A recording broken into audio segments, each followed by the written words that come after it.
స్వయంగా పాకిస్తాన్కి సంబంధించిన డీజీసీఏ భారత డీజీసీఏతో మాట్లాడి అమెరికా అధ్యక్షుడు ఇన్వాల్వ్మెంట్ తర్వాత కాల్పుల విరమణ జరిగిందని చెప్తే ఇప్పుడు కాల్పుల విరమణ ఒప్పందాన్ని పాకిస్తాన్ ఉల్లంఘించిందా? కొద్దిసేపటి క్రితం ఉదంపూర్ ఎయిర్ ఫోర్స్ స్టేషన్ దగ్గర అట్లాగే నౌషేరా సెక్టార్లో పాకిస్తాన్ ఫైరింగ్ చేస్తోంది అన్నటువంటిది, డ్రోన్స్ అక్కడ ఎల్ఓసి దగ్గర కనబడుతున్నాయి అన్నటువంటిది ప్రధానంగా వినబడుతోంది.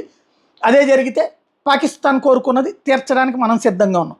పాకిస్తాన్ అమెరికాకి లొంగిందా లేకపోతే అమెరికా పాకిస్తాన్ ఉంచిందో తెలియదు, కానీ కాల్పుల విరమణ ఒప్పందం అన్నటువంటిది అట్టించినే వచ్చింది.